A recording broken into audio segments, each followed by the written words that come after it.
Life Balance on Afternoons with Helen Farmer. So many people, of course, want to land their dream job or upgrade to the job of their dreams. And if time is of the essence, or indeed money is an issue, sometimes any job will do. And there are so many websites, LinkedIn posts and, yes, maybe radio segments that will tell you what to do. But today we're going to share some anti-tips, how not to get a job. Shane Phillips is with us, Managing Director of the Phillips Group, joining us on Microsoft Teams.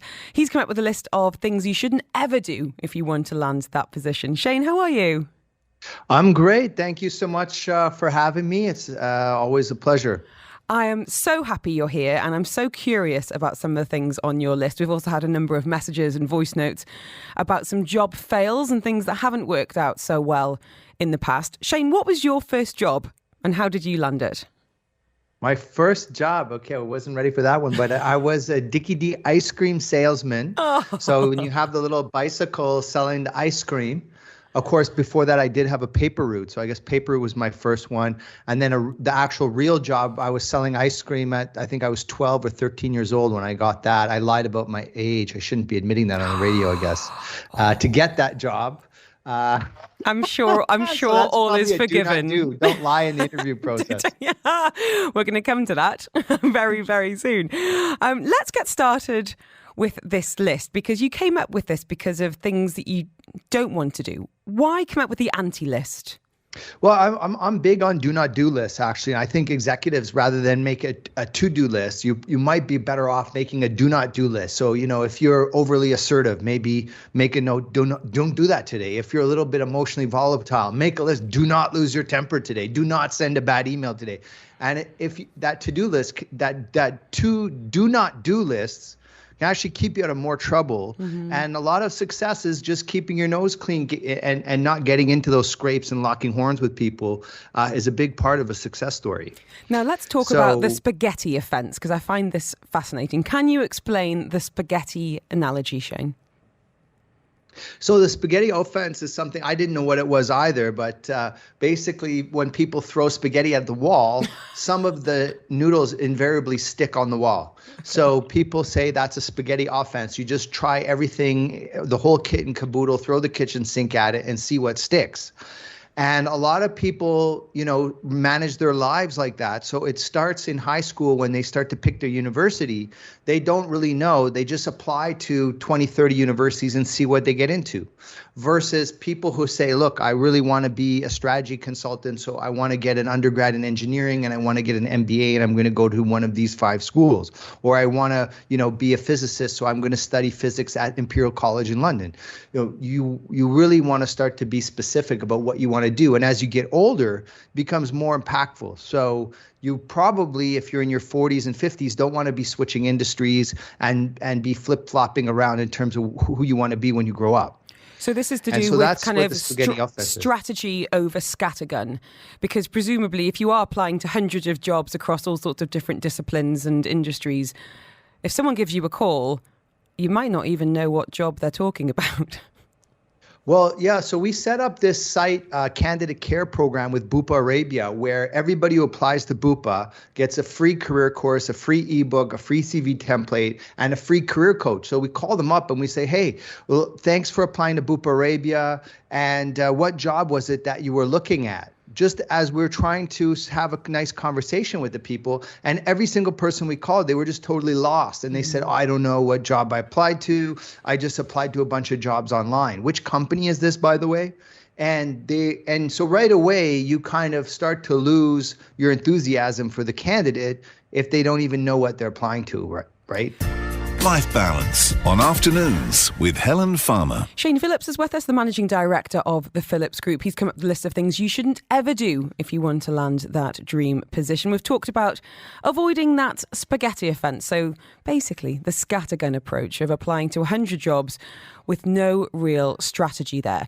Number 2, Shane, is do not read the job description. Tell us more. Well, I think one of the most comical ones we've ever had was we were trying to hire a female TV presenter. And we had several Saudi males apply for the female job. And so when we called them, we said, is this the first time that you're going to be a female, or are you often a female presenter? And they got extremely insulted. And then we said, you probably should have read the job description before you applied to be a female TV presenter. But you know what, people sometimes just want to try your luck and be like, well, do you know what? I'm going to throw my hat into the ring. They might not find the woman of their dreams, but I'll be ready in the wings to step in. Oh, bless them. Yeah. Well, we were open, to hear them out. But I think you want to read the JD. And then I think when you look at real professionals, they will start to benchmark what's described in the JD against industry best practices. So they might say, oh, I see this chief human resource officer role. You also include facilities management. Only 15% of CHR roles include FM. And, interesting that you did that. What's behind that? Or, hey, for this CFO role, I see that you also have IT reporting into it. That's not usual, but it's not totally unusual. What's behind that? Mm-hmm. And so they start to critique or inquire about certain parts of the JD and relate their own experience, and then also offer suggestions. Hey, by the way, here's another org structure in my last 2 companies we used that were really good. Did you think of this, or did you think of that? And then they start approaching it like a business advisor. Mm-hmm. However, if you haven't read the JD, you don't know that what's coming at you. You really, you need to do more than just show up, which Absolutely. Some people feel is sufficient. It's not. Speaking of showing up, number 3 on your list is do not shave, do your hair, or wear formal clothes.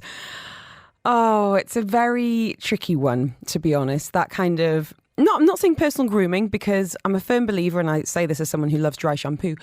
You never regret washing your hair. You're always going to feel about 400% better for having done your hair, have a shave, and feeling smart. But depending on the industry, and I definitely think over the last couple of years, maybe standards have slipped a little bit in this department. Shane, what would you say?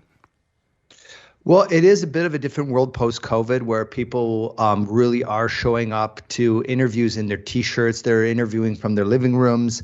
I have had people come on with their hair not done, not shaven, in a T-shirt. And what you're really doing is limiting, first of all, the person who's interviewing you. If the interview goes well, they often can say, hey, can you wait a second? Let me get the chairperson, or let me get my CEO, or let me get my manager to meet you because you're such a great candidate. I'd love to show you off as a candidate. Well, when you're not dressed properly, immediately they're going to say, look, I'm not comfortable, pushing you up the chain. Number 1. Number 2, for most companies, the ultimate expression of your branding is your people. And if these people are not representing their own brand well, it raises a question, what are you going to do to my brand? What are you going to do to our brand if you can't even represent yourself properly? So these become issues. And then the third piece is, we're doing business all over the place. And so if you are out in the grocery store, or you're out on the weekends, how does that reflect on the company? How are you conducting yourself? Are you showing up with, a mohawk and a Metallica T-shirt?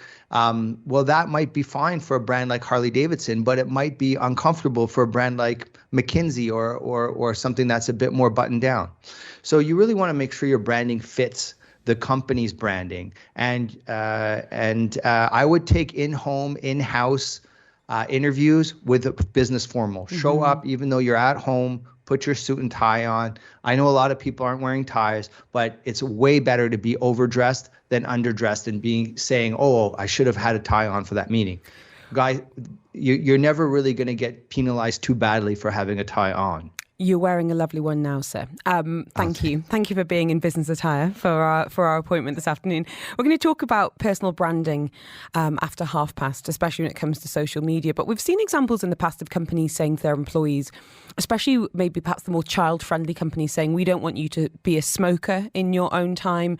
This is how you need to represent yourself in terms of behaviours. How do you feel about directives like that? I think it's becoming more and more pertinent because the visibility of what we do with our spare time is so high now, because you have, social media is everywhere. And I think you have to be really careful. And I know people do get terminated for stuff they do in their personal time, which doesn't reflect corporate values and has been splashed on YouTube or Instagram or whatever the latest platform is. So I think that is a big piece of it. And I think companies are going to become much more cognizant of the expression of their values, because millennials are much more empathetic. They want to know what a brand stands for. They want to know what the values are. They want to know that it has purpose, that it has meaning, way beyond the dollar value of the job or the paycheck. Mm-hmm. Lines have never been so blurred. So this is going to be a growing area. Shane Phillips joining us this afternoon. Life Balance on Afternoons with Helen Farmer. Send us your job search fails, because we're talking about how not to get a job with Shane Phillips. He is the managing director of the Phillips Group, and he has seen it all during his time in recruitment and consultancy as well. So he's put together the what not to do list. And let's just say Eli could relate to this next one. Undervaluing my talents and skills, not really selling myself during the interview, and then I sometimes tend to not research the company before the interview. I can see Shane shaking his head on Microsoft Teams, not researching the company or even the industry. How common is this one? Well, it really points to someone who's not passionate about what they're doing. They're not excited about the industry. They don't have focus. They don't have direction.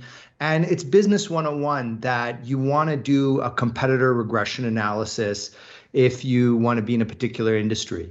So not researching the company really leaves people extremely flat. And you want to be flattering, not leaving them flat. You want to make them feel special, make sure that, you know, they know how excited you are to be in that room. And even it goes as far as perhaps even researching the person you're meeting. Now, Pragati shared her experience when she got feedback from one particular interviewer. They said I was slightly timid, and when I started working is when they saw that my personality blossomed. An important note was to not feel scared to speak up my mind or anything I feel that could possibly come in the way of work. This could be in terms of flagging an issue. An interview is when you would be able to shine, so don't wait for the opportunity to get the job and then shine. Can you give us some tips, some advice on how to research the person that you might be meeting without coming across like a stalker and complimenting, you know, their mini break in New York back in 2006? Yeah, absolutely. So, you know, if someone was interviewing with you and they said, oh, you know, Helen, before we start, I just really want to say thanks for your website, The Mothership, because it actually helped my uncle get his will and saved us thousands of dollars. Big charmer, you. But equally, I've had lots of people commenting on, you know, I liked your dress you were wearing at the boxing on Friday night, which I'll also take. I will be flattered all day long. For you, it worked. But, you know, when you create a website like that, you're going to be passionate about it. You're going to be have question marks. You know, was this page good? Can I do it better? People are giving you feedback. You're going to gravitate towards that.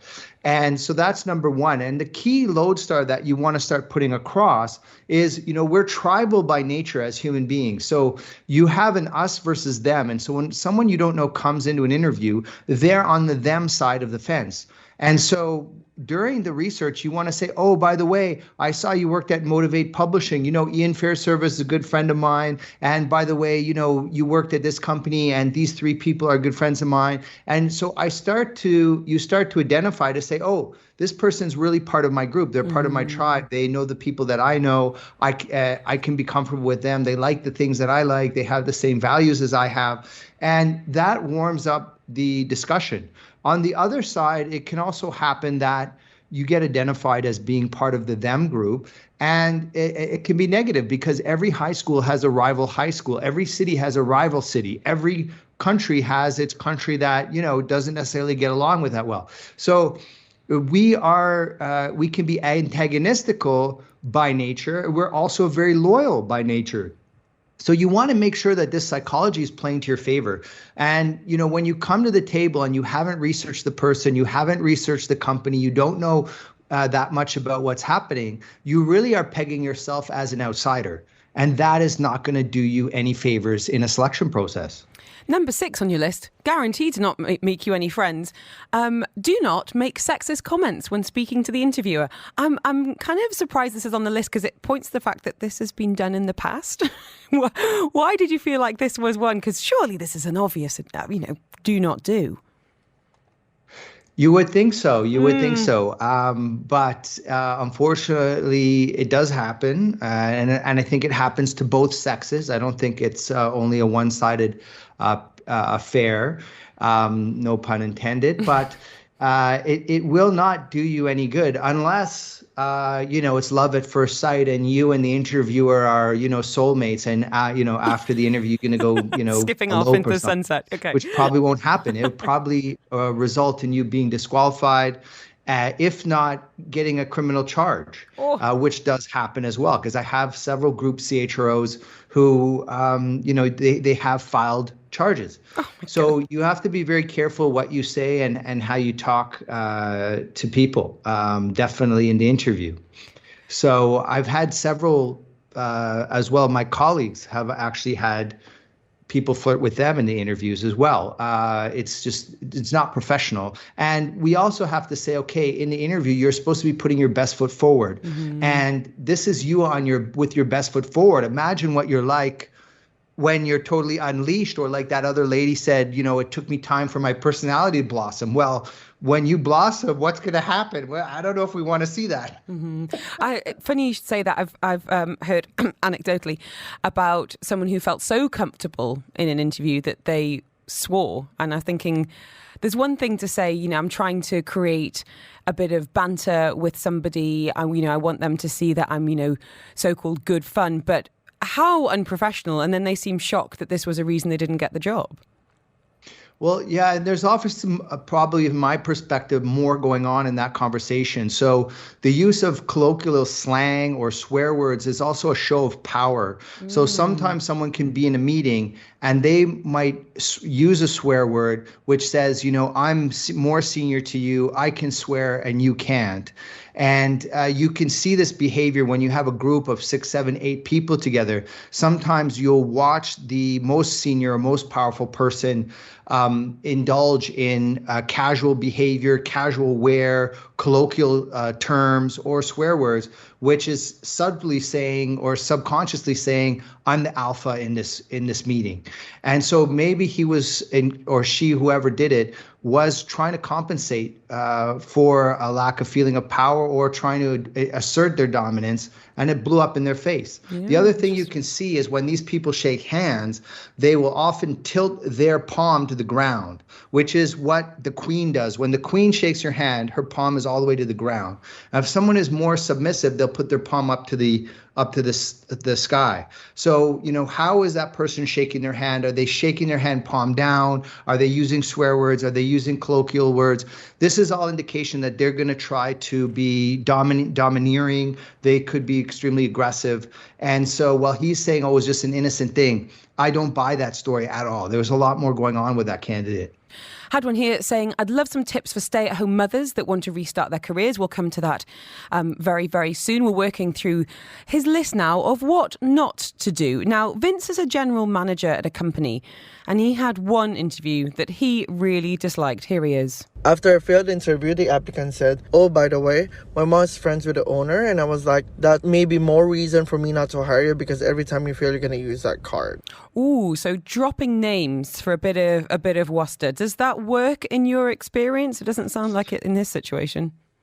Well, in that situation, it didn't, but that's not uncommon for what he's describing. That happens all the time. And so people will have relationships with powerful board members, and they'll try to circumvent or mitigate the selection process by using their relationships. That will happen, and I think you just need to stay calm and make sure that you're running a standardized, well structured assessment program to deal with that. Mm-hmm.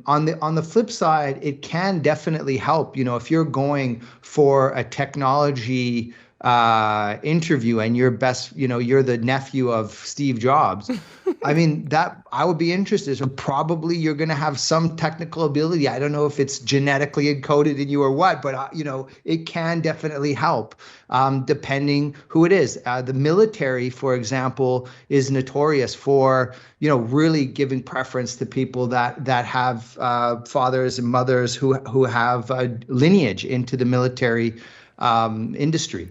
So it definitely can help. In that particular example, it's a bit of sour grapes that you're using it as a threat. When you use it as a threat, definitely will not. But I think it does help. And one of the things we also want in business is connectivity across the value chain. So if you have connections and relationships that are going to make it easier for me to do business, I will be interested in that. Yeah, absolutely. Nepotism alive and well. And sometimes it can be very valuable indeed, like it or not. Now, do not litter your CV and LinkedIn profile with spelling and grammatical mistakes. Come on, people. Surely there is ways and means, whether that is technology or a friend who's got a keen eye to help you avoid this. But Shane, are you still getting CVs, LinkedIn profiles that make your eyes bleed a little bit? Well, that does happen. But what I was actually surprised at is, I'll be in a selection process and they might have 2 or 3 finalists.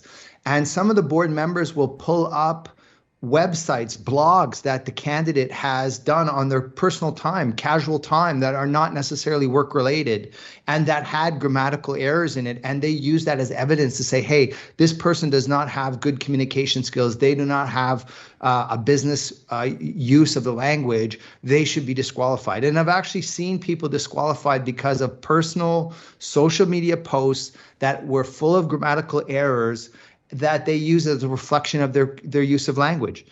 And that was a bit shocking when that happened. But on the other side, I think it is a fair litmus test that, you're posting this stuff you don't know how to spell properly. Should you be a senior executive? Life Balance on Afternoons with Helen Farmer. Right now, we're talking about what not to do when it comes to landing your dream job. Shane Phillips from the Phillips Group joining us. And the last on your list is having an unprofessional social media profile. Shane, this is where I hang my head in shame, because you were talking earlier about your first job. So I had a whole manner of, part-time jobs until I left university. I was a hostess in a restaurant. I washed dishes. I worked as a receptionist in a gym. But when it came to kind of getting that first job out of university, and I feel quite sick thinking about it. I went for an interview, and pre-Facebook, there was a website called Friends Reunited. And it did not serve me well, let's just say, because I had written on mine that I had intellectually peaked at age 15 was on my, which I do stand by, to be honest. I was a very bright teenager, and I feel like those brain cells have been fading fast ever since. And the guy who was interviewing me, at the beginning of the interview, said, Helen, what you say in the next 10 minutes will determine whether your CV goes here, and gestured next to him, or here, and pointed at the bin. And then he slid my Friends Reunited profile across the desk at me and says, is this true? And I was just like, oh God, I am an absolute moron. Why didn't I even think about this being a professional, kind of opportunity, I guess, as part of my personal brand? I'll tell you why. I was 21 years old. I was excited that there was some kind of social media platform going on at that age. Now we know better, because the lines are so blurred. Whether it is LinkedIn or Instagram, or Pinterest, Snap, Facebook, we're so searchable, and we are in some capacity expected to be on at all times. We've all seen the examples of people losing their jobs over things they have done or said and have been uncovered and shamed on social media. And yet people continue to make these mistakes, Shane. It's always a worthy reminder, especially around the holiday season, folks. Shane, what kind of things have you heard about or seen in your time that maybe we could all learn from? Well, first of all, I think that story really boils my blood, because I think it tells us a lot more about the person who was doing the interview than you yourself. And honestly, it made me think, I actually don't want to work for a guy who's got this kind of attitude anyway. So I was not devastated with how that went. So I think you're absolutely right. Yeah, it's pretty small. And, recruiters don't want to stand in the box of disqualifying or qualifying candidates. You want to move into a mentorship position or a coach position to really contribute to every person you interact with. So this person really is not conducting their interview well. And as you've said, not only would you not want to work there, but you also might stop using that company's products or services. So all your candidates are usually customers. So you really need to treat people better. That's one. Number two, I think people are concerned about social media. You saw it with the Capitol Hill riots, where you had CEOs who are actually getting terminated because they supported this political movement, which was obviously frowned upon in many ways. And so you really don't want to have political or religious statements on your social media. And, you also want to be, if you're in the Middle East specifically, you want to make sure that you are Sharia compliant in the images that you are showing. I think your statement by no means should be disqualified because you wrote something like that. But you have seen people I stand by it. Yeah, you have seen people at the Miami Spring Break, at the boat festival, who may not be dressed appropriately or very dressed at all. And that can affect, especially if you're going for an interview, for example, with an Islamic bank, or, so there are bona fide reasons why companies will be concerned about what you are posting there. And then also remember that it's also a reflection of, do you understand branding? Do you understand marketing? Do you understand influence and communication? So those are, as I gave in the previous example, board members sometimes looking at what can we learn about your skill set by the way you're conducting yourself online. Absolutely. And that can also become very dangerous. So I always suggest to, even if you're not in the Middle East, the Sharia compliant guidelines will keep you out of trouble. Just follow them, no matter whether you should be following Sharia or not. If you follow them, you'll be in good shape. Shane, thank you. I just want to quickly go to the message line. We had an SMS saying, I've been 5 years at home, taking care of the house and kids. Would love to restart my career. Of course, I feel such a disadvantage with other professionally active candidates. We've only got a minute, but what advice would you give to this listener and anyone else who's in a similar situation who perhaps wants to get back into the workplace or restart the career in this coming year? Well, I think the first thing is, if you've been out for that long, you probably will do well by getting an executive coach, get someone just to help you make sure, rebrand your LinkedIn, make sure you make yourself some nice business cards, pay a little extra attention to your branding and imagery, and then get out there and start offering your services, no matter what you are. If you're in HR, if you're in sales, if you're in marketing, maybe start by freelancing if you can. Get a couple projects under your belt and go out there and meet people. And when you come to the interview not as someone like, hey, ask me questions and I'll answer them. Come to the interview like a business consultant. Hey, by the way, I love your brand. Here's 3 ideas that I would love to do if I was in charge of marketing it. Or, hey, if I was selling, Toyota patrols, this is what I think the 3 biggest objections are, and this is how I'd overcome them. By the way, and so you start pitching ideas and insights and start working and doing the job before you're hired. So people can see your value and start to take control of the interview. So start sculpting the interview. So if they ask you a question, then, you say, hey, give me an example of the biggest problem you ever solved. So you say, hey, by the way, this was a problem this is how I solved it. By the way, I figure on the horizon, some of the big problems you guys might be facing might be technology disruption. I could talk a little bit about how I would approach that if you'd like. I love now this. They say, yeah, sure, that is a problem. How would you deal with it? Now you're overcoming the fact that you don't have experience by showing them real life examples of what you would do if you were in the job. And remember, keep this lodestar in front of you. You want to create a vision that if you hired me, this is what would look like. This is what that department would look like, or this is what your company would be like if you hired me in this role. This is the results I could create. This is the programs I'd run. These are the strategies I would use. These are the tactics I would use. And bring a PowerPoint, bring show and tell. and ask permission. Hey, I have made a couple slides about what I do if I got this job. Can I show it to you? Shane, yeah, sure. I think okay, that go ahead. There's no rules. Valuable that for you anybody. Can't bring show and tell. Know your value, control the narrative. Thank you so much. Really, really appreciate it. All the very best to you and yours for holiday season. I think we'll probably catch up next year, and I'm sure we'll have a lot to look forward to. Looking forward to hearing how the market's going to be going in 2022. And always appreciate your advice. Shane Phillips of the Phillips Group. He's got some brilliant resources. And if you want his details, you can message me on 4001. Be very happy to share those. Life Balance on Afternoons with Helen Farmer.